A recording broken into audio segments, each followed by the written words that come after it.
अगर घर का कचरा ना फेंके तो बड़ी टेंशन होती है। अस्सलाम वालेकुम, कैसे हैं आप सब। तो अभी मॉर्निंग का टाइम हो रहा है और मैं थोड़ा सा गायब हो गई थी क्योंकि सीढ़ी चढ़ के आई हूँ। हमारे क्या कचड़े वाली आंटी जो है 1 महीने से नहीं आई हैं, तो बड़ी दिक्कत होती है। कचड़ा बहुत सारा इकट्ठा हो जाता है, फिर जाके हम लोग फेंकवाते हैं। आगे चल के है कचरा डालने का लगा हुआ है बड़ा सा डस्टबिन। जब बहुत सारा कचड़ा हो जाता है ना इकट्ठा, तब हम जाके उसको फेंकवाते हैं। तो पहले तो क्या था, कचड़े वाली आंटी आती थी लेने कचड़ा के लिए, सफाई वाली आंटी सफाई भी कर जाती थी सामने और कचड़ा ले जाती थी। लेकिन अभी पता नहीं क्या हुआ है कि वो 1 महीने से बिल्कुल भी नहीं आई है, तो बहुत ज़्यादा दिक्कत हो गई है। तो अभी भी बहुत सारा कचड़ा हो गया था, तो जब ज़्यादा इकट्ठा हो जाता है तो हम लोग इकट्ठा करके फेंकवा देते हैं। तो बस मैं वही देख रही थी, कचड़े वाली गाड़ी जो है इधर से निकलती है, हमारी गली में नहीं आती है, लेकिन अब वहाँ कौन फेंकने जाए। तो इसलिए जो है इधर से एक अंकल जो है उनको बुला कर ले गए थे। इधर गली दिखाती हूँ ना मैं, इस साइड एक अंकल बुला कर ले गए थे, तो सारी गली वालों ने कचड़ा फिर जल्दी जल्दी डाल दिया। तो मैं भी लेके चली गई थी, पॉलीथीन वगैरह बहुत सारी रखी थी कचड़े की भरी हुई। तो मैंने कहा चलो मैं भी डाल देती हूँ, वरना फिर फेंकवाना पड़ेगा, इंतज़ार करना हो। फिर कचड़े इकट्ठा हो जाता है तो बहुत ज़्यादा बेकार लगता है। नीचे भी इकट्ठा हो जाता है, नीचे भी रखा था, तो सारा कचड़ा उस फेंक कर आई हूँ। बड़ी खुशी हो रही है कि फाइनली कचड़ा फेंक गया है। हम लेडीज से कुछ ना कुछ चीज़ में खुश हो लेते हैं, चाहे वो सफाई हो, चाहे वो कचड़ा फेंकना हो, मतलब खाना बन जाए, मतलब कुछ भी छोटी छोटी चीज़ें होती हैं उनमें बड़ा खुश होते हैं कि हाँ ये काम हो गया। जैसे कि मैं अभी खुश हो रही हूँ आके, चलो आपने सुना होगा ना गाना बज रहा था तो बस वही गाड़ी इस साइड से तो निकलती है लेकिन हमारी साइड नहीं आती। शायद अब आने लगे, अंकल ने बुलाया उधर, तो आने लगे तो और अच्छी बात है, क्योंकि वो आंटी तो आएंगी ही नहीं, शायद आ ही नहीं रही हैं। कुछ आंटी आती हैं तो वो बस झाड़ू लगा कर चली आती, वो भी अभी नहीं, शाम के टाइम पर आएंगी, इस टाइम पर नहीं। नहीं तो जो पहले वाली आंटी थी ना, वो तो सुबह सुबह ही जो है झाड़ू लगा ले जाती थी और कचरा भी ले जाती थी, सब मतलब साफ़ हो जाता था सब कुछ। लेकिन अब बहुत दिक्कत हो जाती है, अगर सफाई वाले नहीं आए ना तो बहुत दिक्कत हो जाती है। हमारे घर में भी कचरा इकट्ठा हो जाता है, सड़कों पे तो होता ही है, लेकिन हमारे घरों में भी हो जाता है ना। और आसपास कोई ऐसी जगह नहीं है कि कचरा डाल सके, ना ही ऐसा कुछ रखा हुआ है कि हम उसमें कचरा डाल सकें। लेकिन बहुत दूर जाना पड़ता है, तो बाइक से कचरा फेंकने जाना पड़ता है तो चलिए बस अभी पापा को नाश्ता देते हैं। पेपर पढ़ लिया है और आज पेपर में एक न्यूज़ सुनने को मिली जो मुझे नहीं पता थी, कि स्कूल ओपन हो चुके हैं। तो कल से स्कूल ओपन थे 9 से 12 तक के, अच्छी बात है। लेकिन थोड़ी सी जो है अगर सेफ्टी रखें तो अच्छी बात है, क्योंकि इसमें जो पेपर में आया है वो तो ये है, ना ही टीचर आए ना ही स्टूडेंट्स आए, सिर्फ 2 लड़कियां आई, और ना ही बाहर सैनिटाइज़र रखा मिला है, ना ही स्कूल को सैनिटाइज़ किया गया है, रूम को सैनिटाइज़ नहीं किया। तो बोल दिया, अगर उनसे पूछा गया कि क्लासरूम को सैनिटाइज़ किया गया क्या, तो उन्होंने बोल दिया पेपर हुए थे, एग्ज़ाम हुए थे जब कराया था, अभी नहीं कराया। ये कौन सी बात हुई, मतलब आप ओपन कर रहे हो स्कूलों को तो थोड़ा सा आप बच्चों की तरफ भी तो देंगे, थोड़ा सेफ्टी तो करें। माँ बाप इतने सेफ्टी के साथ चल रहे हैं, बच्चों को बार बार सैनिटाइज वगैरह करा रहे हैं, तो आप लोगों का भी कर्तव्य बनता है कि आप जो है बच्चों की हिफाजत के लिए सैनिटाइज वगैरह तो कर ही सकते हैं। किसी से लड़ने को थोड़ी ना बोल रहे हैं, किसी इंसान से लड़ने की बात थोड़ी ना है, सिर्फ वायरस से लड़ने की बात है। तो इसमें क्या जा रहा है, सैनिटाइजर सरकार तो ये सब कुछ दे ही रही होगी, तो इसमें करने में क्या हर्ज है। अगर ऐसी बात आएगी तो फिर इंसान तो बच्चों को भेजेगा ही नहीं स्कूल। अगर ऐसी बातें आती रहेंगी, अभी शुरू में ही ये हाल हो गया, फर्स्ट डे ही ये हाल हो गया, तो फिर क्या, कम से कम फर्स्ट डे तो कुछ कर लेते तो बस दूध गर्म करने रख दिया है मैंने, क्योंकि आज पापा को दूध टोस्ट देने हैं। और ये है बादाम जो कि रात में गला देते हैं, तो बस ये देने हैं। और मटन मैंने निकाल कर रख दिया है, जो मैंने बचा कर रखा था ना कोफ्तों के लिए, तो आज बनाऊंगी मैं कोफ्ते। और ये है गुड्डी, आप लोग जानते हो ना गुड्डी क्या होती है। गुड्डी अच्छी रहती है, गुड्डी का सूप अच्छा रहता है। तो यह बनाऊंगी, लेकर आए थे ये तो गुड्डी जो है थोड़ी सी ही मिलती हैं। हाँ, शाम तक अगर इंतज़ार करें तो शाम तक इकट्ठी हो जाती है। कहीं कहीं से पीस निकाले जाते होंगे गुड्डी के, तो इसलिए उन्होंने कहा इस टाइम पर इतनी ही है तो इतनी ही ले जाओ, तो बस इतनी ही लेकर आए हैं। तो इसमें कोई पीस वीस नहीं होते, इनका हड्डी जो रहती है उनका ही जूस रहता है। तो अगर हम इसको सूप बनाना चाहते तो सूप बना सकते हैं, या फिर मसाला थोड़ा डाल के और खूब सारी सीटियाँ लगा लें, तो जैसे कि श्री का शोरबा होता है ना, उस तरीके से बन जाता है। और इसको हम 2 से 3 बार यूज कर सकते हैं। हड्डियों को निकाल कर रख दें धोकर फिर से फ्रीज में, और दूसरे दिन फिर से सूप इसका तैयार कर लें।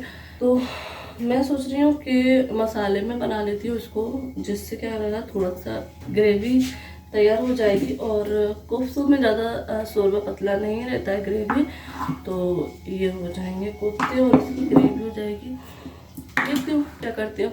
करते करते दूध गर्म हो गया है और ये आ गए हमारे ब्रेड वाले।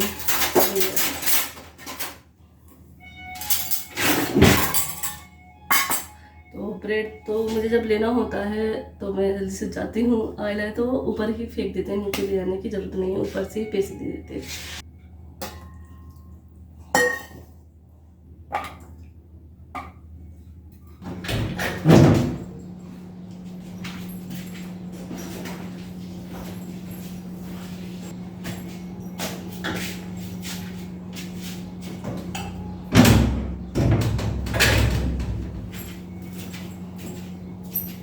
अब मैं सोच रही हूँ प्याज लहसुन छिल देती हूँ, क्योंकि नाश्ता भी बच्चे उठेंगे जब बनाऊँगी।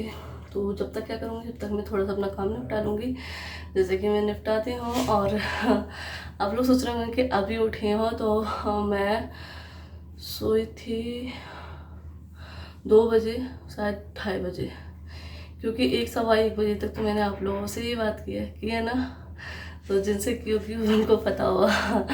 और कुछ लोग सोच रहे हैं कैसे किए, तो आप लोगों को जैसा पता है मैंने अपना इंस्टाग्राम पेज बनाया है, तो उसी पे जो व्यूअर्स मुझे मैसेज करते हैं तो उनका ही मैं रिप्लाई करती हूँ, यानी कि हम लोग बात करते हैं, चैट करते हैं।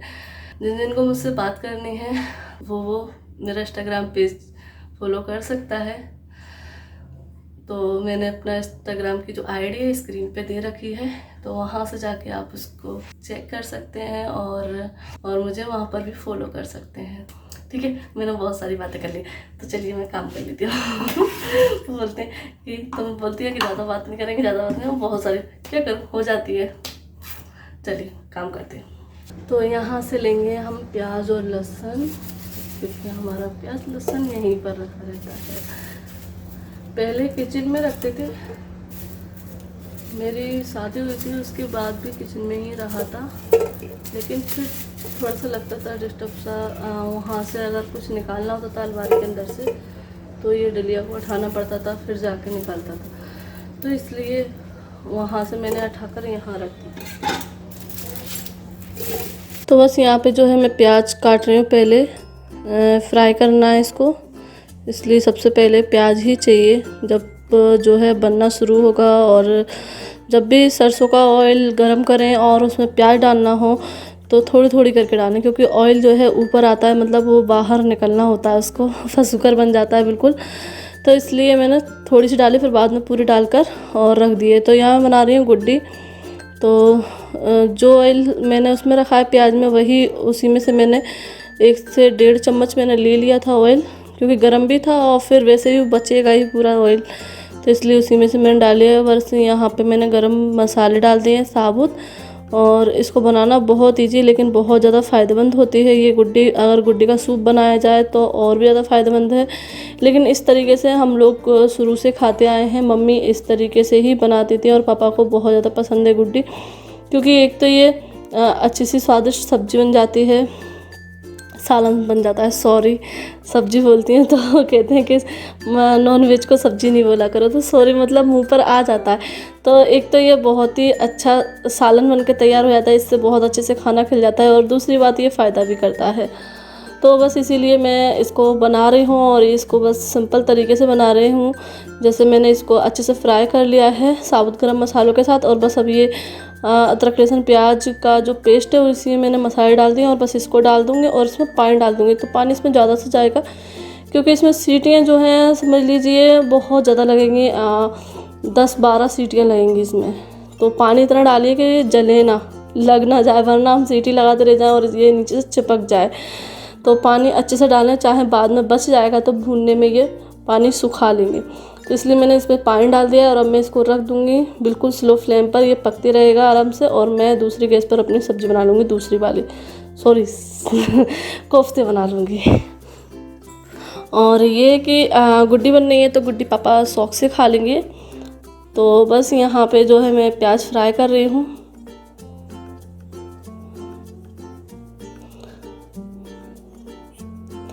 तो बस यहाँ पे जो चने हैं मैंने इनके छिलके निकाल लिए हैं, कुछ चनों के छिलके नहीं निकले हैं। और ये काजू लिए हैं मैंने थोड़े से, और ये है नारियल का बुरादा। तो ये तीनों चीज़ें मुझे पीसनी हैं। तो यहाँ पर ये अदरक लहसुन का जो पेस्ट मैंने पीसा है उसको मैं करके रख देती हूँ अलग। आधा ये मैंने मसाले के लिए रख दिया और थोड़ा सा इसमें रख लिया है जो मैं डालूँगी कोफ्ते के अंदर। इसमें डालूँगी हरी मिर्च 2-3 और इसको मुझे दरदरा पीसना है, ज़्यादा पतला नहीं करना है, दरदरा सा पीसना है। और इसमें ये प्याज जो है फ्राई हो गई तो इसमें से थोड़ी सी प्याज मैं डाल दूँगी और इसको दरदरा सा पीस लूँगी। और ये जाएगा कोफ्तों के अंदर, मतलब जो हम डो बनाएंगे ना कोफ्ते बनाने के लिए, बॉल्स बनाने के लिए, उसके लिए तैयारी कर रही हूँ। और यहाँ मैंने नारियल का बुरादा लिया है थोड़ा सा और थोड़े से मैंने काजू डाले हैं और चने डालूँगी। तो कोई इसमें जो है बेसन भी यूज करता है, अगर चने हैं तो चने यूज कर लें। और ये जो है मैं अपनी मम्मी की रेसिपी बना रही हूँ। मेरी मम्मी 2 तरीके से बनाती हैं कोफ्ते। एक में जाता है कच्चा प्याज और एक में जाता है फ्राई प्याज। और ये वाली जब कोफ्ते बनाती थी जब कोई मेहमान वगैरह घर पे आता तो ऐसा होता है ना कि मेहमान घर पे आते हैं तो हम लोग सोचते हैं कि अच्छा सा खाना बनाए कि जो हमारे आने वाले मेहमान हैं वो खुश हो जाएं। तो इसीलिए मम्मी जब इस तरीके से बनाती थी तो ऐसे ही बनाती थी। और घर में बनाती थी तो जल्दी रहता था उनको, क्योंकि सिलाई का काम रहता था तो वो फटाफट से बना देती थी। कच्ची प्याज उन्होंने कट करी और धनिया मिर्ची डाला और बस मसाले डाले और बना लिए थे। तो वो भी बहुत इजी रहते हैं और बहुत टेस्टी लगते हैं। अगर अगली बार मैं बनाऊँगी तो नेक्स्ट बार मैं उस तरीके से बनाऊँगी। मैंने आज सोचा चलो इस तरीके से बना लेती हूँ। तो यहाँ जो है मटन के पीस जो है बड़े थे तो मैंने इनको कट करके छोटे छोटे करके उनको पीस लिया है। और यहाँ देखिए ये प्याज मैंने फ्राई कर ली है, फ्राई प्याज थी ना उसको मैंने पीस लिया है। और ये है काजू और नारियल के बुरादे का पेस्ट। और ये मटन है, इसको मैंने पीस लिया है अच्छे से और इसमें चने और काजू और नारियल के बुरादे का पेस्ट भी डला हुआ है। तो मैंने सोचा पहले मसाला छोंक देती हूँ, भगाड़ देती हूँ, क्योंकि ये भुनेगा जब तक मैं बॉल्स बना लूँगी, क्योंकि मसाले में बहुत ज़्यादा टाइम लगेगा। तो यहाँ मैंने सबसे पहले गरम मसाले डाले हैं, उसके बाद मैंने अदरक लहसुन का पेस्ट डाल दिया है। उसको थोड़ा सा भूनने के बाद जो है जो प्याज मैंने पीस के रखी है ना इसको मैं डाल दूँगी। तो प्याज को थोड़ा सा पानी डालकर मैंने पीस लिया है और बस अभी इसको मिक्स कर दूँगी अच्छे से ऑयल में। और इस मसाले को भूनने में थोड़ा सा टाइम लगेगा, क्योंकि जितने अच्छे से मसाला भुनेगा उतना ही अच्छा टेस्ट आता है। तो बस यहाँ पे मैंने डाल दिया है काजू और नारियल के बुरादे का पेस्ट। और जैसे जैसे हम सारी चीज़ें डालते जाते हैं वैसे वैसे ये थिक होता जाता है बहुत ज़्यादा। तो बस यहाँ पे जो है मैंने दही डाल दिया, क्योंकि लास्ट में मैंने जो सारी चीज़ें मैंने पीसी थी ना तो फिर लास्ट में मैंने दही डाल के उसमें मिक्स कर लिया था। उससे क्या हुआ था कि जो भी कुछ उसमें लगा हुआ था ना तो सारा कुछ आ गया। तो बस यहाँ पे जो है मैं जो कटोरी है उसमें मैंने मिर्च पाउडर ले लिया, धनिया पाउडर, हल्दी पाउडर, तो ये मैं डाल दूँगी। तो अभी सारा कुछ चला गया है। अब जो बर्तन है जिनमें थोड़ी थोड़ी चीज़ें लगी हुई तो मैंने सारा कुछ धोकर इसमें डाल दिया, क्योंकि हम लोगों की आदत रहती है कि कटोरी में ज़रा सा भी मसाला मतलब लगा रहे तो उसको अच्छे से डालना रहता है, क्योंकि देखिए सामान है वेस्ट जाएगा फिर फेंकेगा, तो उससे अच्छा है आप अच्छे से साफ़ करके उसको खाने में डाल दें तो वो पक जाएगा, है ना। तो इसलिए थोड़े थोड़े मसाले लगे रह गए थे, किसी में प्याज लगी थी, किसी में काजू और उसका पेस्ट लगा हुआ था। इस तरीके में सारे साफ़ करके मैंने डाल दिए। तो मसाला भुन रहा है और यहाँ मैं जो है ये कोफ्ते बनाने के लिए तैयार करेंगे। तो इसमें मैंने डाला है नमक, धनिया पाउडर, लाल मिर्च पाउडर और धनिया पत्ती डाली है। और ये है गरम मसाला, और ये वाला गरम मसाला मैं कम डालती हूँ। और ये है जीरा पाउडर, क्योंकि ये गरम मसाला जो है वही अंकल ने पीसा था जो जिनने बर्थडे पे खाना बनाया था, तो उनने पता नहीं इतने सारा मसाला, मतलब इस मसाले का जो फ्लेवर है ना इतना स्ट्रॉन्ग है कि थोड़ा सा भी डालो ना तो बहुत ज़्यादा लगता है कि बहुत गरम मसाला डाला है, तो इसलिए मैं कम डालती हूँ। और यहाँ पे मैं इसको अच्छे से मिक्स कर ले रही हूँ, और इसमें मैंने बटर डाला है गरम करके 2 चम्मच, मतलब जो खाने वाले चम्मच होती है ना वो वाली 2 चम्मच डाला है। और बस इसको अच्छे से मैंने मल के बढ़िया तरीके से इसमें मसाले अच्छे से मिक्स कर लिए हैं। और देखिए ये हमारा डो जो है बहुत अच्छा सा तैयार हो गया है। तो यहाँ बस थोड़ी देर के लिए मैंने इसको रख दिया था, क्योंकि मसाला भुना नहीं था, तो मैंने सोचा इसको भी रख देती हूँ अभी। और बस यहाँ पे जो है मैं मटन की बॉल्स बना ले रही हूँ, कोफ्ते, इस तरीके से। और बस आटा जो है मैंने गूंद कर रख दिया है, सारे बर्तन मैंने आंटी को दे दिए हैं, क्योंकि वो बर्तन साफ़ कर रही थी। और बस इसकी तैयारी में टाइम लगता है, बनने में बिल्कुल भी टाइम नहीं लगता है ज़्यादा। और यह देखिए मसाला अच्छे से भुन गया था। और मसाला भुनने का यही पहचान है कि मसाला मतलब ऐसा होना चाहिए जैसे फटा फटा सा हो जाता है ना मसाला, वो होना चाहिए, और ऑयल बिल्कुल अलग हो जाना चाहिए। तो ऐसा ही हो गया था। उसके बाद मैंने पानी डाल दिया, इसमें पानी मैंने ज़्यादा नहीं डाला है, मतलब ग्रेवी गाढ़ी ही रखूँगी। और बस इसमें कोफ्ते डाल देना है। कुछ लोग जो है फ्राई करके बनाते हैं, मैं फ्राई करके नहीं बनाती, मेरी मम्मी फ्राई करके नहीं बनाती थी, अगर चाहे तो फ्राई करके भी बना सकते। और यहाँ देखिए कोफ्ते जो है बन गए थे, तो मैंने बाद में जो है फाइनल डिसीजन फाइनल लुक नहीं दिखा पाया था। तो यहाँ मैंने खाना निकाला था, उसके बाद में दिखा रही हूँ कि यहाँ देखिए कोफ्ते बड़े तरीके से बने हैं, ना ही टूटे हैं बिल्कुल भी, ना ही कुछ हुआ था। तो बस खाना वगैरह हो गया है। आलिया जो है अभी कोचिंग जा रही थी, तो यहाँ देखिए इनाया तैयार हो गई थी। तो इनाया आलिया ने अपना जाने की तैयारी की, तो वो सोच रही हम भी जाएंगे, तो वो भी जो है पहन के जूते वूते तैयार हो गई हैं, और अपनी अप्पी को जो है डांट रही हैं, खेल रही हैं, मतलब ऐसे ही करती हैं वो। तो चलिए फिर आप लोगों से मिलते हैं नेक्स्ट ब्लॉग के साथ। अल्लाह हाफिज़, बाय बाय। दोनों बच्चों की मस्ती इसी तरीके से चलती रहती है, और आप लोग मेरे बच्चों को बहुत ज़्यादा प्यार करते हैं, मुझे बहुत अच्छा लगता है। So thank you.